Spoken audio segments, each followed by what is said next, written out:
Join Gator great Shane Matthews every weekday as he brings you all you need to know about your Florida Gators, including news, analysis, and opinions with some of the biggest names in sports. Find us on Spotify, Apple Podcasts, Google Podcasts, or wherever you listen to your favorite podcast. Or watch us live at 8 a.m. on Facebook, YouTube, and Twitter.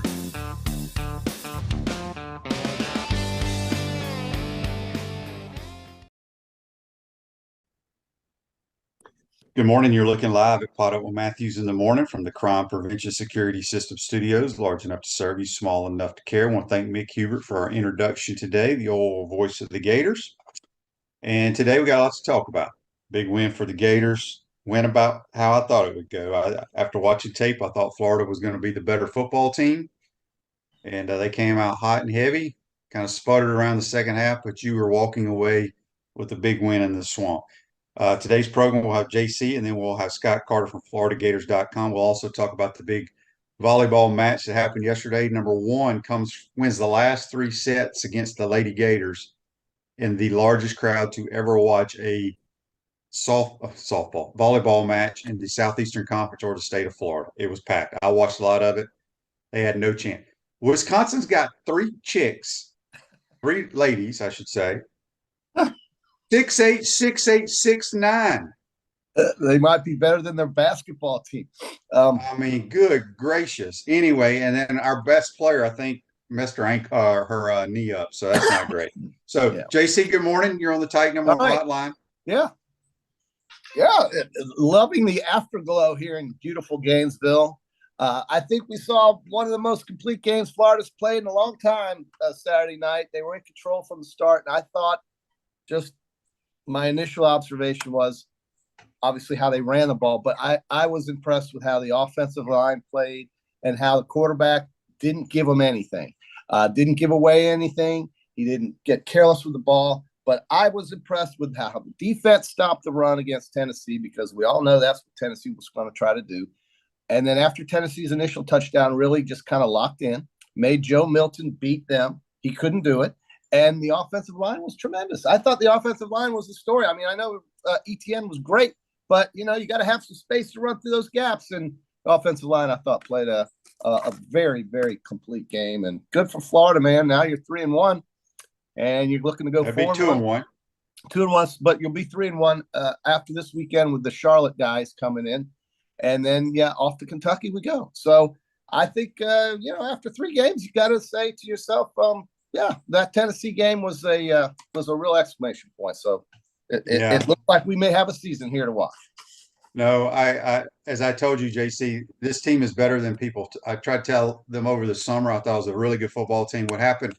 I was so disturbed with what happened in Utah. There's nothing you can do about it. It's over with. That's why I was just in disbelief. This team is going to win a lot of football games. They have great leadership at the quarterback position. I got a lot of people here on YouTube, brought to you by Quality Plumbing, talk about we took our foot off the gas. We need to continue. I get it. I didn't really have a huge issue with the way Billy called the second half, because when you're up 3 scores, the way the clock works nowadays in college football, you can milk it. Now, I think he did get conservative at times, but the object, again, it's to win the football game. And we did just enough to do that. Joseph asked here on Facebook Live, brought to you by Melodic QED, do you think we lose anyone from the altercation at the end of the game? I'm sure something's going to be happening.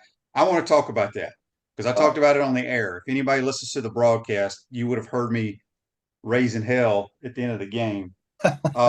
So first of all, and I'm pretty sure Billy and them do this or have this play, and maybe if they don't, I'll be happy to install it for them. So a lot of times at the end of a half or the end of a game, it's usually from 6 to 7 seconds. Now there was 9 seconds left. 9 seconds is hard to run off the clock, okay, when you're trying to take a knee.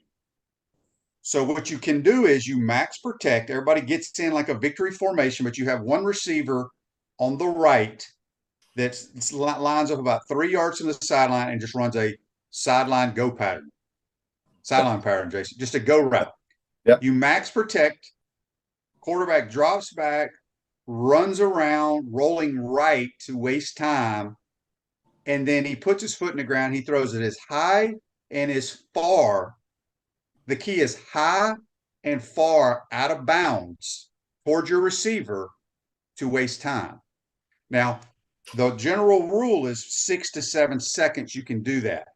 There was 9 on the clock. I don't know if we would have burned it all, but we would have burned more than what we did. And that started a fight, and I have a problem with it. So that's something that we need to address. And like I said, I'll be happy to come over and install that into the half, into the game play. Because we about got our damn quarterback hurt, and he started a fight. We're probably going to get some guys suspended. It's that simple.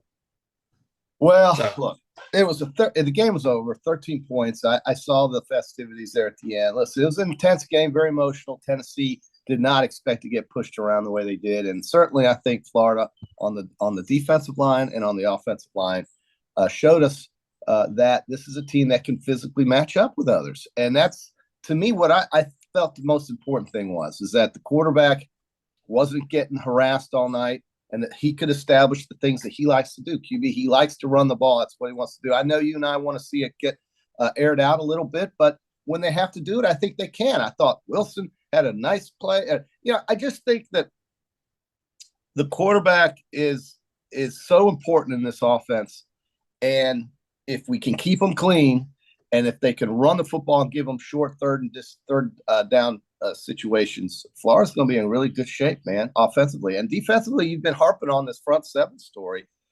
Tennessee wanted to run the football, and Florida just took that away. And that's, to me, that just wraps up the whole game in a nutshell right there. You're now 1-0 against Tennessee this season. You're 1-0 in the SEC, rather, and you have a tiebreaker on Tennessee. So it's very important to get that physical dimension established, I thought, and they did.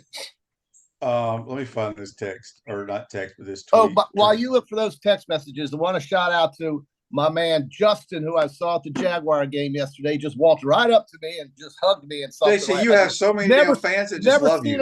Never seen him in my life, but he loves our show, QB. His name is Justin, big Gator fan, big Jaguar fan. And then a nice woman I met at Publix who just stared me down at the BOGO counter. We were at the buy one, get one free counter. Her name was Karen McCall, and she had her Gator stuff on, and she couldn't have been more sweet, and wanted to mention you and I on the show and at Publix. So, Karen, go Gators. I hope you had a good weekend, young lady. All right. Matt says on Facebook Live, brought to you by Mellon Law. JC, does Greg McElroy still have any eligibility left? Wow, I tell you, I mean, are we going to stay on Florida? You want me to move over to Alabama now? Well, let's talk real quick about your squad, how impressive they were down there running with the Bulls. They were run over. I felt like getting run over by the Bulls watching that open tryout, but clearly the mechanics on that kid they started. I don't know how he got a roster spot on that roster. I have no idea. That he played at Notre Dame last year, JC. The guy can barely throw the football, and then the Simpson kid, this 5-star out of Tennessee, who's I think he can throw it if you give him time. Yeah, I mean, let him play. If you let him play. But their offensive line is a disaster. Their freshman tackle is getting killed.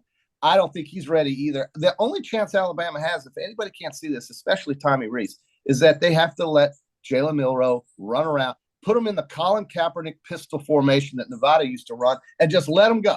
And that's it. That is the only chance Alabama has to score. Otherwise, you're looking at 7-5, and Ole Miss is going to come in and win on Saturday on CBS. So if he can't figure that out, then maybe it is time to start thinking of other things, because that is. You're putting the pressure on old St. Nick. Well, QB, you know, I mean, he's smarter than this. He had open. Here's my question. We were wanting to see, and we saw what we saw, and they failed. I didn't get to see any of the game. But are you telling me that Alabama cannot line up and run the football? You don't like their offensive line? This offensive line is a disappointment. If you can't run the ball on Ole Miss, then you throw in the white towel, because they're terrible. How about South Florida? You can't run the ball in South Florida. Now, I know he was trying to get the quarterbacks into situations where he could see if these kids can do something. I don't think they were. I think Simpson threw one good pass the whole day. Buckner threw 0 good passes. They may as well have let Milroe stay in Tuscaloosa. They weren't going to play him regardless. And yeah, I mean, it was awful to watch. I'm so glad I didn't go. Oh dear Lord, if I had gone to that game, but I didn't. So made a good call there. But Ole Miss is going to be an interesting game Saturday. Somehow Alabama is. How about this? Alabama's a 6.5-point favorite against Mississippi. Here's some early lines for you. FSU 1.5 over Clemson. Texas A&M 7 over Auburn. The Gators 28 points over Charlotte. Charlotte's better than that McNeese team that we saw, but they're not a very difficult team to beat. LSU is 18 over Arkansas. And here's something that I know you're excited about. Oregon is a 20-point favorite over Colorado. Lay it. And Oregon State, 2.5 over Washington State, two teams that nobody's talking about who are tough. And then Ohio State laying 3 at Notre Dame. Those are the early lines on the big games next week. We've got some really good games finally in week 4. Yeah, we'll talk about all those for sure. We got a couple Facebook lives to get to here. Ronnie says, "Good morning, QB. 3 weeks in, how would you rank Mertz against these other quarterbacks upcoming on the schedule? Carson Beck, Spencer Rattler, Jaden Daniels. He's a different kind of player. We still aren't letting him play the way that I know he can play. I see how he can throw the football. He made some unbelievable plays throwing the football the other night, by the way. He's a very good player. I think if you listen to my show all summer long, we were going to be perfectly fine to quarterback position, and we are. So we had another one here. Don asked, God, we got so many that go away as I'm trying to read them. Yeah, you need to figure that out. JV says, if Travis Hunter's out, take Oregon. Even if he was playing, I'd take Oregon. Look, I may eat crow when it's all said and done. I watched the entire Colorado State was the better football team. They gave it away. Deion's kid is outstanding. If you take Deion's kid off that team team has zero chance of winning a game. I think they have zero chance of even keeping it close against Oregon. They are so bad defensively, so bad. Yeah. I think Oregon can name the score. Yep. And then I think USC will name the score as well. Art says, how many players will be suspended because of the fight? I don't know. I've not heard. That'll come out of the SEC this week. YouTube, brought to you by Quality Plumbing. Anna says, great game. Napier's doing a lot to hide a suspect offensive line. Only issue is that if you do that with the offense, can we come back if we're down 10 or more in the fourth quarter? Well, I think we can throw the football really well, Anna. I thought Billy called a really good game the first half. I still would have liked to seen a couple more balls down the field, but he did what he thought after a film study was best. And I don't know. Anna, I don't know what. Maybe we watched something different, but I thought the offensive line was pretty good. ETN had a lot of room to run, man. Yeah, I mean, it's not a great offensive line. I mean, they schemed up those runs really, really, really well. So that's the idea. Look, here's the thing I usually don't tweet JC or whatever it's called now, but I responded to Clay Travis. He's a Tennessee Vol guy. Sure. And he's bitching and complaining that how Tennessee can lose to an inferior team with less talent, blah, blah, blah. And I basically said, you're wrong. I said, Florida has the more talented roster. You're living off last year with Hendon Hooker and those wideouts. This team is not even close to last year's not even close. Team. You can't. I try to tell people that they were living off what they did last year. And I'm telling you right now, whatever team drafts Joe Milton in the first round, that general manager will be fired in 3 years. You can book that. Yeah, he cannot play quarterback because here I even said this on the telecast or broadcast. He's got a tremendous arm. There is no doubt about it. He threw some nice deep balls. But it's one guy I'm looking at, and I'm throwing to that guy. In their system, they do not read anything. They look at one guy and they throw to him no matter what. So look, I think I don't know how many games Tennessee's going to win this year because I don't think they're a very good football team. Well, they're not. Look, they couldn't run the football, and if they can't, you got to stop the run and make that dude throw it. So if that's the case, I mean, everybody in America who watches football, and we said this last week, make Joe Milton beat you. I don't think he can do it, and he didn't. Now he had a few good passes, whatever. Yeah. Everybody does in a game, but so what? That guy was not enough. And they built him up to be the guy that was going to lead them to the SEC East. That team's not going to win the SEC East, folks. They're citrus bowl bound. What we used to say I'm telling you, SEC East is going to come down to that game there at the TIAA Bank Field.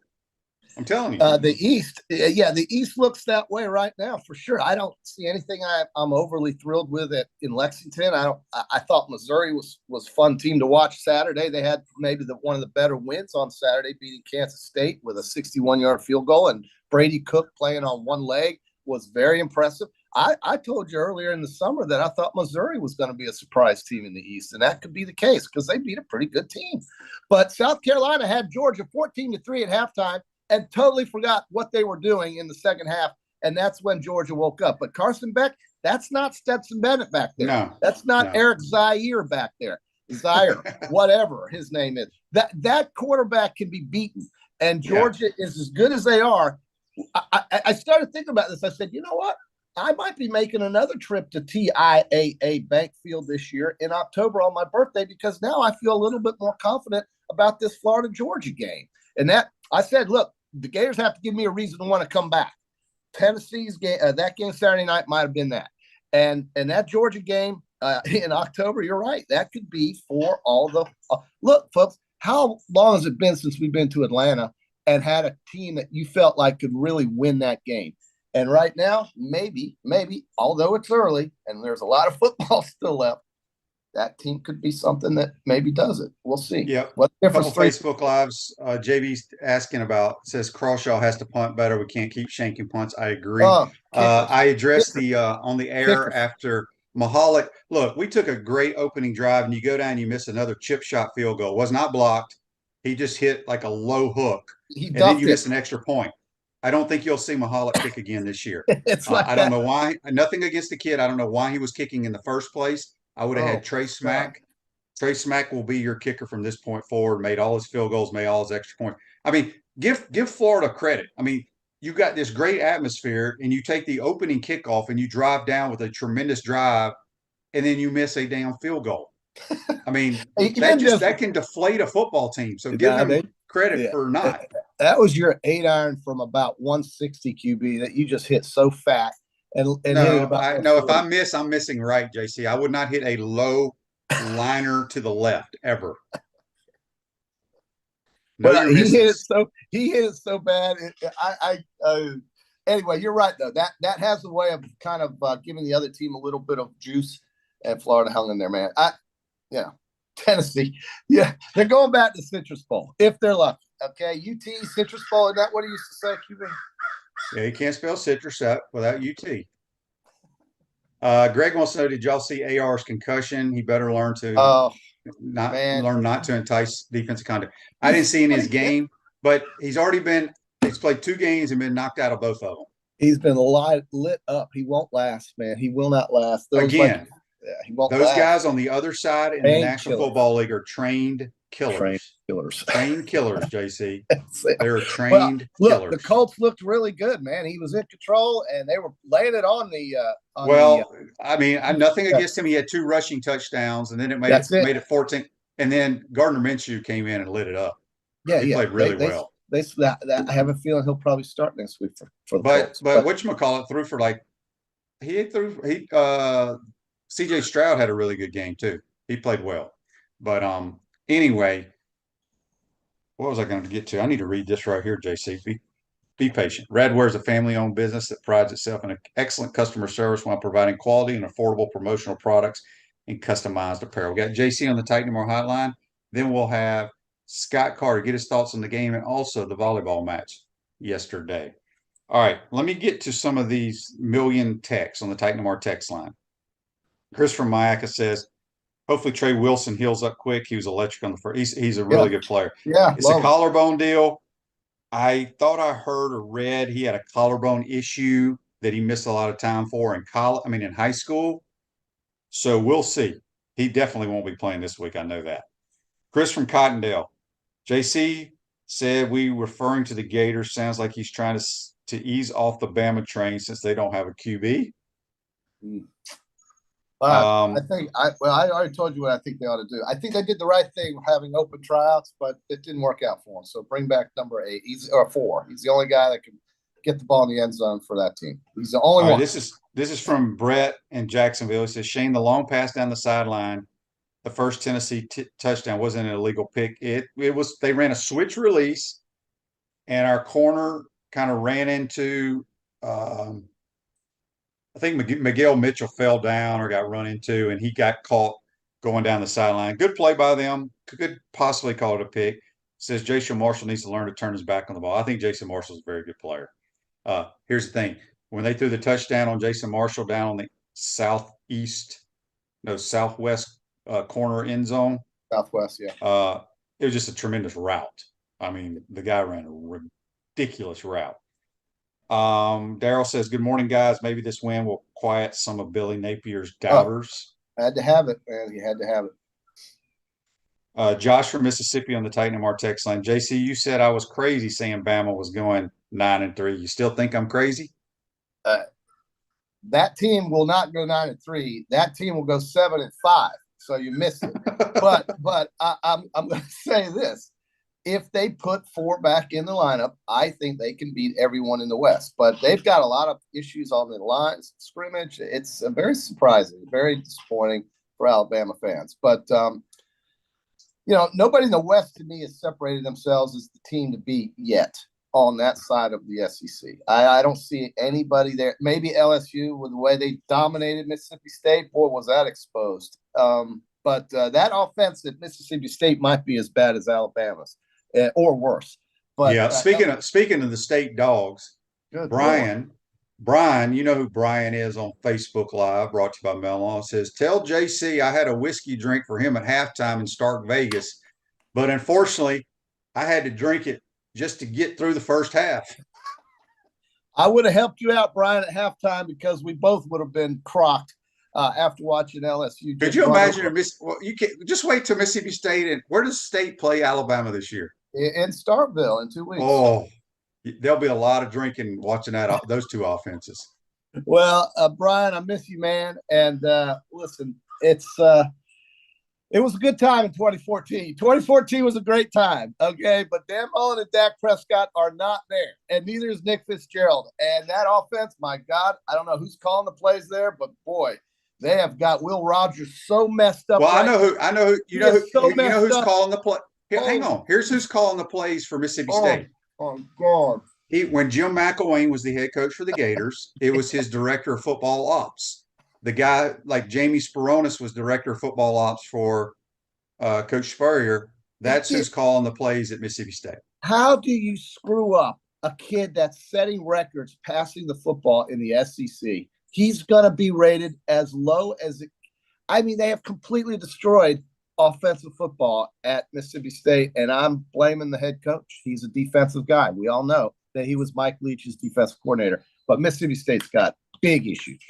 South Carolina should have their way with Mississippi State this weekend. So I don't know. We'll see.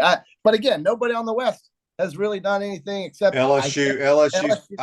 They play Mississippi State, but they're explosive. They have Harold Perkins is probably one of the best players on defense in the conference. Maybe in the country. And when he gets free like this, it's hard to deal with them. They are hard to deal with. But I'm still not saying that they're going to win the conference. I don't want to say that yet. Cam says, I know it's early to say, but with the team showing signs of improvement and other SEC teams showing struggles, what's y'all's take on the season? If you heard me before the season, I said this team's going to win a minimum of 8 games. I'm still sticking to it.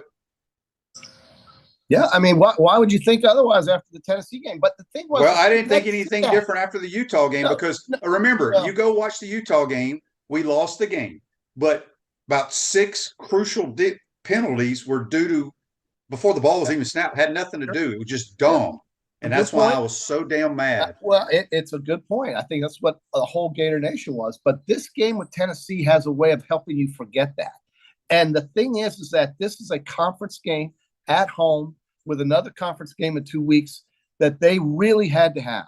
And now the country is looking at Florida maybe a little differently. And that's what you needed to happen to save this season. And I think they did a beautiful job of preparing, but running the football is what he's going to do, QB. I know we want to see more balls in the air. Maybe we will. But if they're playing with a lead, like we talked about last week, we talked about how long did we talk about the Gators playing with a lead?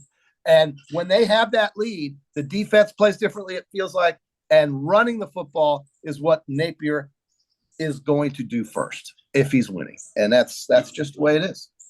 That's okay. Win the damn Jerry game. asked QB, do you know exactly what happened to Mertz's hand? I think he got a big sliced cut, so he had to put a glove on. He's okay though. He took some shots, but that's football. You got to keep playing. Ben says here on Facebook Live, brought to you by Mellon. No disrespect to our past radio analyst Lee McGriff. He did a great job, but Shane's input with football knowledge and listening. Hang on, it went away. I don't know why this does this. I got to finish this because I got to apologize for some stuff. Listening to what he says during plays developing is awesome. He was rooting for that pick as hard as I was when Watson blew up the pocket and hit Milton. Yes, I see things being up there. I love it because I can see stuff happen before it happens, JC. And as the color commentator, you're supposed to keep your damn mouth shut and let that play-by-play. Your style, describe it. But I just spit it out. I even know. I think I even said he's gone on Trevor Etienne's touchdown run before he even got to the linebackers. Fans like it. Okay, I know a little bit about announcing. Who says? Wait a minute. What rule is that in broadcasting 101? Who says? I don't know. I didn't take any of those classes. That's just what I was told. I can tell you right now. If I were to teach that class, I'd say that's not the case. And look, the bottom line is that if people like listening to you, you're doing your job. Whether you're describing the play accurately or not. I've listened to some guys that don't have any color commentary knowledge. They just basically tell you exactly what just happened, but have a way of describing it that makes you want to listen. The fact is that when you say, oh, he's out of here, I love that background noise. That's what I want to hear from a color guy. A color guy is supposed to show us something instead of just the down and distance in the formation. I don't want to. Okay, great. Down and distance, 3rd and 8, empty backfield. Okay, great. But when Etienne's on his way to the house, I want to hear the guy over there going, he's going to house. He's going to house. He's housing. That's what the play-by-play guy does, JC, not the color guy. Both of you can. Let the whole place go nuts. To me, that is better than some guy screaming and yelling at the top of his voice as the play-by-play guy, which I don't need that. I need to hear some emotion from both of them, but I don't need screaming and yelling at the top of his voice. And then the color guy to come and go, that was really well executed. I felt. You know what? I was very disappointed the other night. I like when the style. When the drunk Tennessee guy somehow in all my years of being at the Swamp, I've never seen anybody run on the field. Have you? With all the damn security, somehow this dude snuck through. But he had a leisurely jog, and I was waiting for somebody to come clean his clock, and they didn't. I was disappointed in our security. I don't think anybody felt threatened by him, but yeah, he kind of slipped through the old GPD, UPD task force there. But to me, that's just funny stuff. You never see it on TV because, God forbid, we encourage that and show it.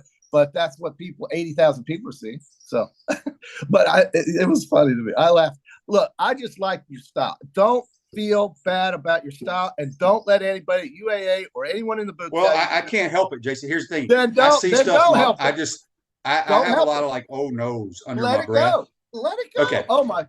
Let it go. If the Georgia wide receiver is running wide open on the sideline pattern, the ball's heading to him, and you go, oh God. Then you know what? That gives me the impression of how open he was. Okay, I like that. You have to paint the picture that lets me listening be able to visualize exactly in my mind what happened. And if you can do that, you're doing a good job. Do not let anybody tell you otherwise. You're doing fine. All right, JC, how do we do on our Peachland Dental picks? Oh well, on the other side of the coin, we were both 5-9, which includes the NFL games. 5-9, so that puts you at a grand total of 9-17 for the year, and I'm 12-14. Not good either way. Not good at all.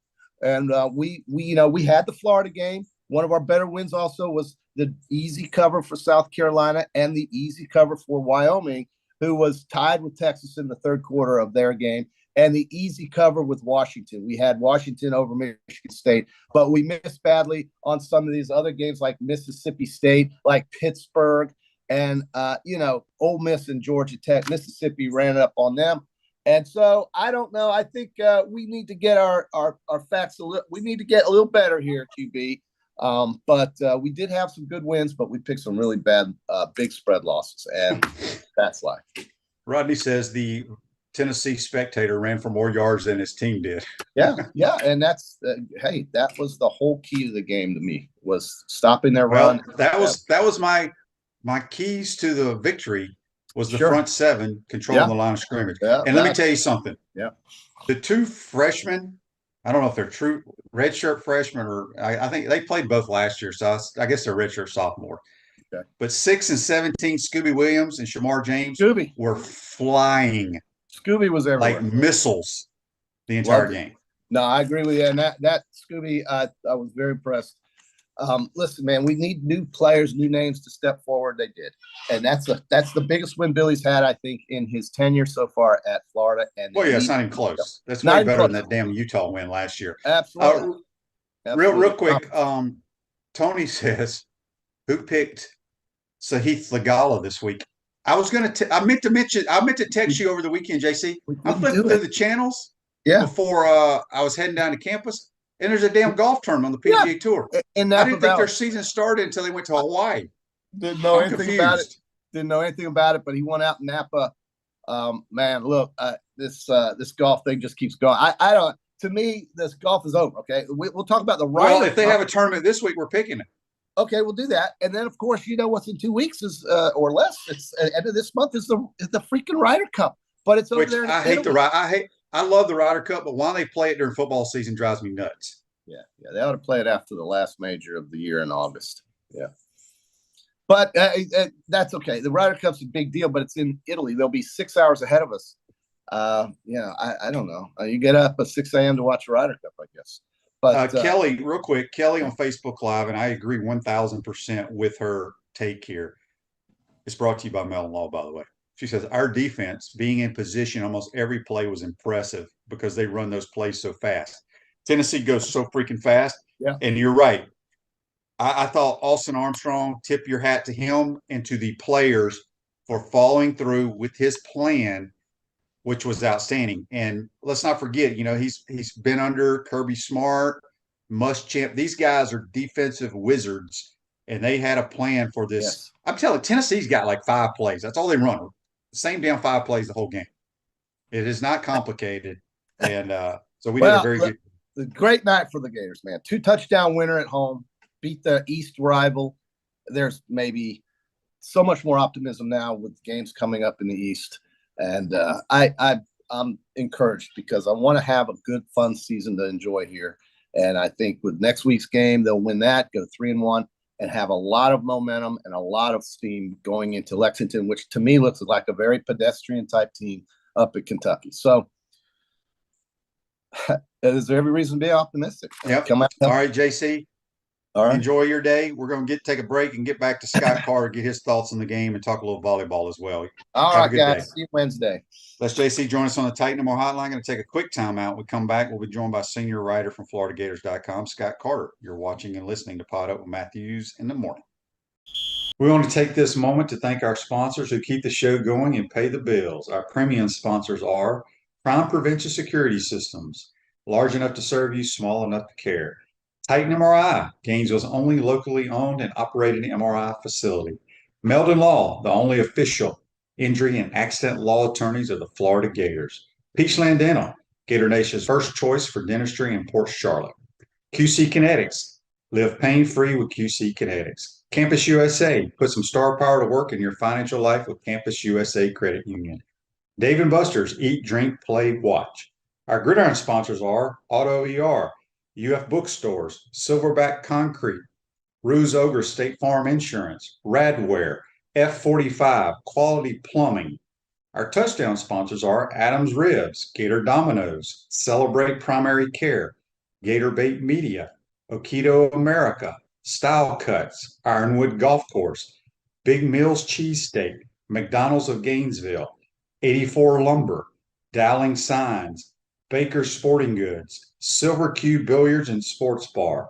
If you're interested in promoting your business on the show, call Freddie at 352-284-3733. If you like what we're doing here, make sure to follow us and support the businesses that support us. Attention all Gator fans, Meldon Law is giving away a chance to experience the Florida-Georgia game like never before. 2-night stay at the Hilton on the River, dinner at Ruth Chris Steakhouse, 2 premium tickets to the game, and a football signed by Coach Billy Napier, and much more. Go to the Meldon Law Facebook page and look for the VIP experience for 2. Good luck and go Gators! Welcome back to the Crime Prevention Security System Studios, large enough to serve you, small enough to care. Silverback Concrete is a family-led team of heavy concrete specialists that build commercial structures with unrivaled quality.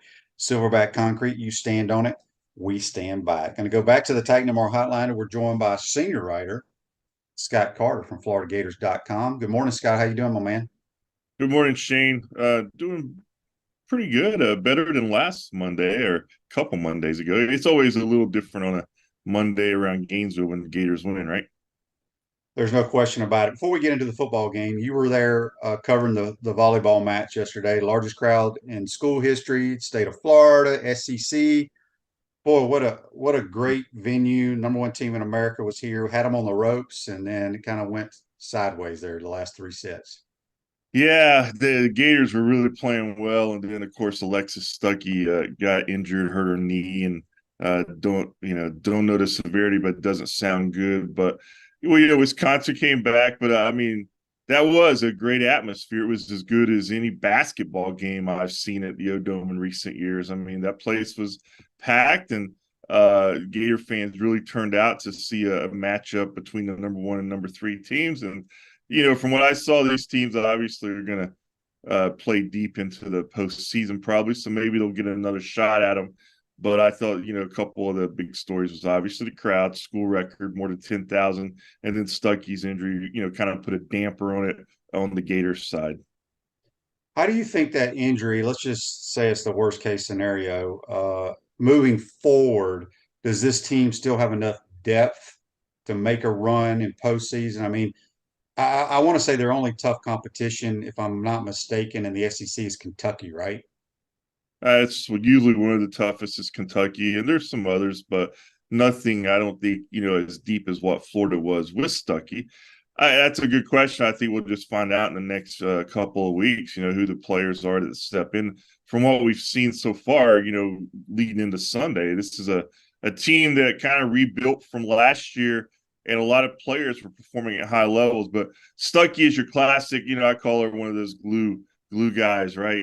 She just does so much, does it so well, and when you lose that glue person, it's really it can take a little while for your team to adjust. So I think that's where they'll be for as long as she's out. Yeah, well, we do know this, that the volleyball team will be there when it comes postseason play. They'll make a deep run for sure, because games like this are great to win, but honestly, it doesn't mean anything. That's the great thing, because they have a tournament at the end of the year. All right, Scott, Saturday night, boy, what a night in the swamp. Kudos to the fan base. It was an electric atmosphere. I had people texting me, Scott.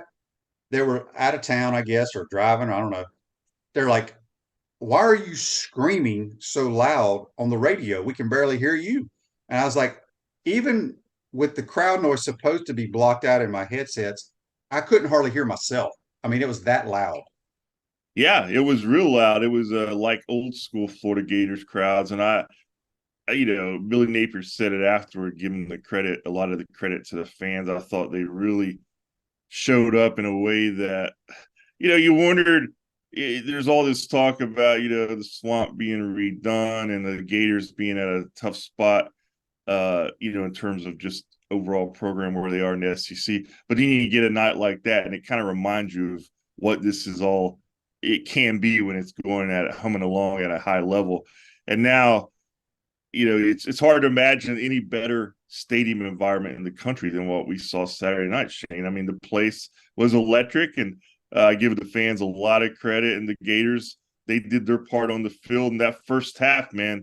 It seemed like 1995 or something instead of 2023. It was good old classic Gators in Tennessee, and then the Gators did the job on the field, and everybody left happy. Yes, for sure. All right, before we talk a little bit of recap the game, injury standpoint, obviously Trey Wilson goes out like the first series. I think it's an old collarbone issue that he had in high school. What do you know from that? Andy asked about Devin Moore. I want to say Devin Moore. It looked like to me it was cramps. I'm not sure. But then I know Mertz had to go to a glove. I don't know if he had a big cut on his hand or what. But what did Billy give any information? He may give more today, but any information after the game on any of those injuries? Yeah, the big one was on Eugene Wilson. Obviously, he comes out and he's the offense basically that first drive, right? And he gets hurt, and Billy said afterward the X-rays did come out negative, and they suspect it's just some kind of deep bruise on his clavicle. So we'll find out maybe more today. I don't know what that means in terms of his availability for Charlotte. Those injuries, they can linger, but obviously the good news was, I guess, it wasn't broken. So, and then Mertz is, he said afterward that's something that he's dealt with in the past, and he's pretty good managing something with his finger. He didn't go into great detail on it. I don't think that's anything they're too concerned about. And Devin Moore, I do think mostly from post game just buzz, it was cramps. So we'll find out more this later this morning when Billy meets with the media. I'm sure he'll be asked about some of those guys.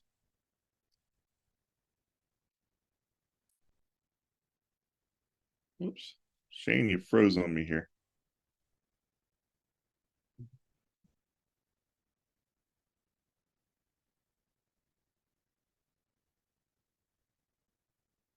Okay, yeah. So he was asking about the injuries, and we'll be getting more of that obviously today, later this morning. And I thought the big thing from that game, guys, was just overall. I mean, Florida came out and was able to play really physical, and that was kind of what I was wondering to see before the game, is whether or not they could amp up the physical play.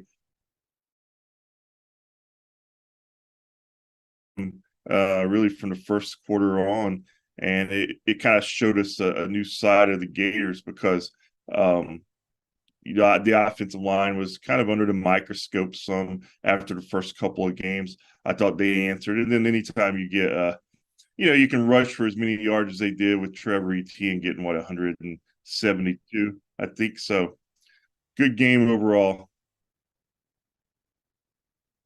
All right, we're going to take a quick break, guys, and hopefully Shane will be back. We want to take this moment to thank our sponsors who keep the show going and pay the bills. Our premium sponsors are Crime Prevention Security Systems, large enough to serve you, small enough to care. Titan MRI, Gainesville's only locally owned and operated MRI facility. Meldon Law, the only official injury and accident law attorneys of the Florida Gators. Peachland Dental, Gator Nation's first choice for dentistry in Port Charlotte. QC Kinetics, live pain-free with QC Kinetics. Campus USA, put some star power to work in your financial life with Campus USA Credit Union. Dave & Buster's, eat, drink, play, watch. Our gridiron sponsors are Auto ER, UF Bookstores, Silverback Concrete, Ruse Ogre State Farm Insurance, Radware, F45, Quality Plumbing. Our touchdown sponsors are Adams Ribs, Gator Dominoes, Celebrate Primary Care, Gator Bait Media, Okido America, Style Cuts, Ironwood Golf Course, Big Mills Cheesesteak, McDonald's of Gainesville, 84 Lumber, Dowling Signs, Baker Sporting Goods, Silver Cube Billiards and Sports Bar. If you're interested in promoting your business on the show, call Freddie at 352-284-3733. If you like what we're doing here, make sure to follow us and support the businesses that support us.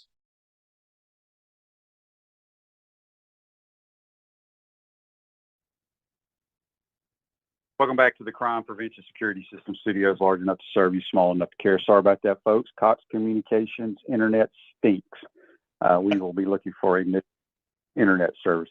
Scott, let's talk about Austin Armstrong. Just the phenomenal job he did with his players on the defensive side of the ball.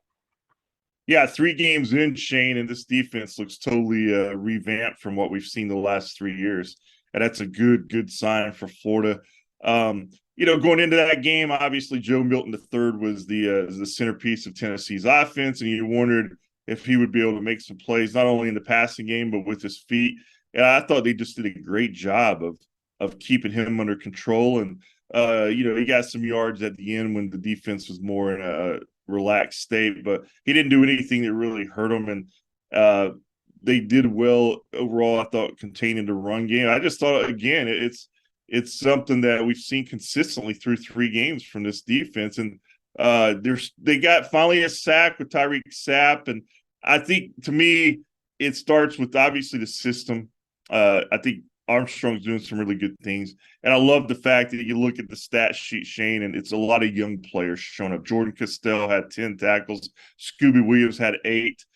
Cam Jackson, the newcomer, he flashed some in that game. So they're getting some contributions from new players, but I think at the top of what the defense is doing is the major contribution from the new defensive coordinator.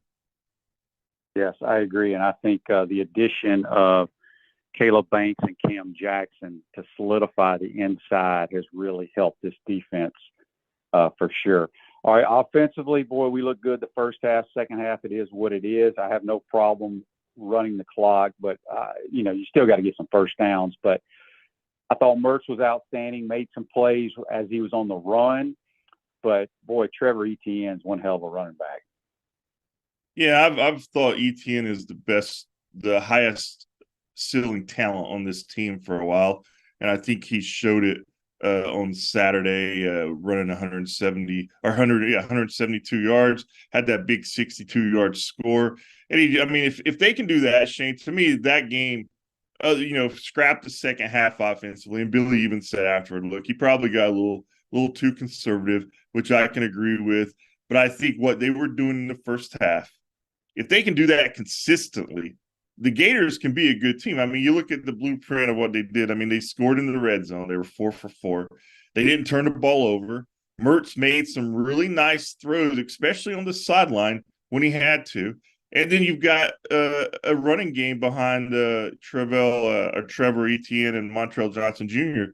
If they can consistently get yards between the tackles behind that offensive line, well, then this Gators team can maybe be better than a lot of expected. So we'll see. It was only one game, but I do like what they did. I thought they answered some things for me, mostly about their toughness. I didn't know how they would stack up physically in a game that most expected to be, a really tough game. And I thought they answered it more, man.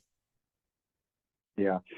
We've had a bunch of Facebook Lives and YouTubers ask about special teams. Obviously, still some issues there, especially when you take the opening kickoff, you drive down, you miss a field goal, then you miss an extra point. So Trey Smack, I'm not sure why he hasn't been kicking all year long, but do you see that being a permanent move as the field goal extra point guy? Well, I mean, if I'm Billy Napier, I'll probably go ahead and go that direction.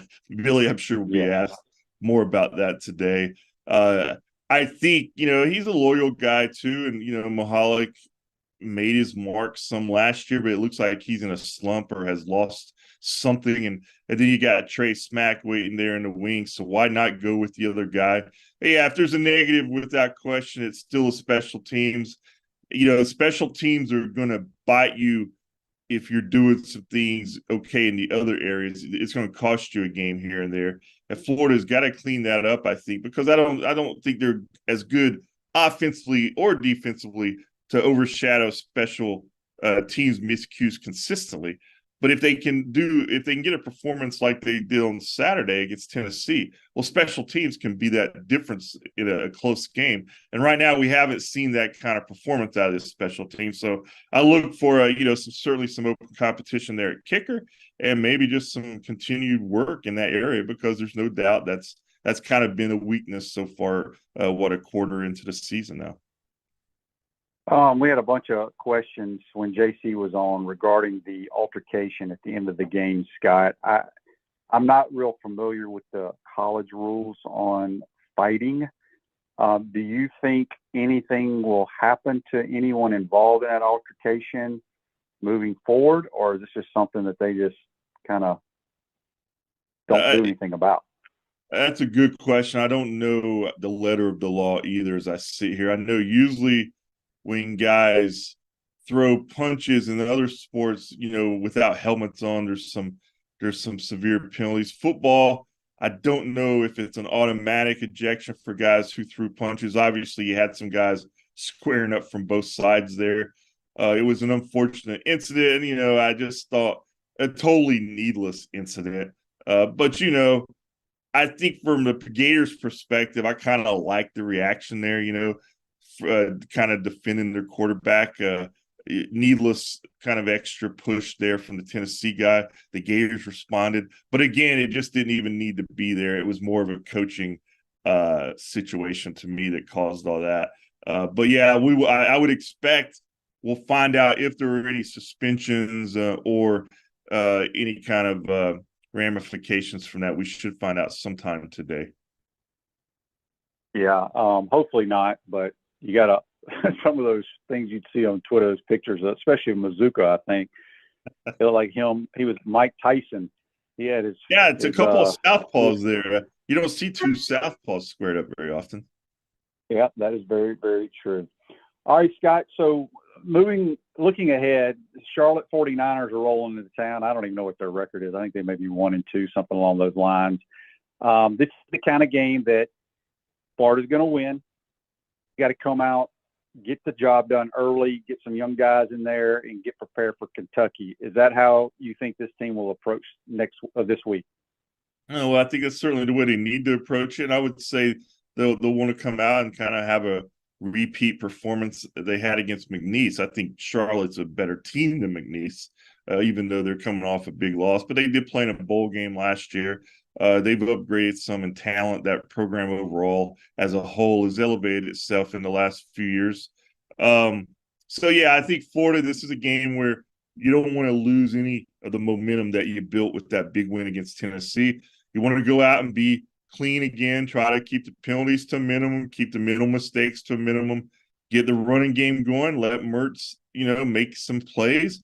And really, I think just have an overall solid performance and hopefully maybe clean up a couple of things on the special teams we just talked about. Let Smack go out there, maybe hit a couple of field goals. But, yeah, you just don't want to see a step back, Shane. I mean, you don't want this game to be undecided in the fourth quarter and people biting their fingernails there in the swamp. You want them to go out and play clean so they can go up to Kentucky with some real momentum. That would be if they were to win this, they'd have a nice 3-game winning streak going up to Kentucky. But again, Billy Napier's not going to talk like that today. He's going to say it's our next game and we got to clean up some things. And that's the way coaches talk. But in the big picture, yeah, you'd like to think Florida would be able to handle this one pretty efficiently.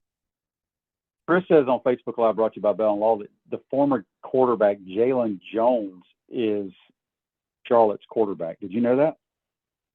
Wow, no, I did not know that. I knew he was at Bethune-Cookman last time I checked. So I guess COVID, he's one of these guys that can extend his career. I mean, it feels like his eligibility should be up. You would think. I want to say he went to Jackson State as well for a cup of coffee. So yeah, with Jackson State, Bethune. So he's bounced around. So I guess he's on school number 4 or 5 now.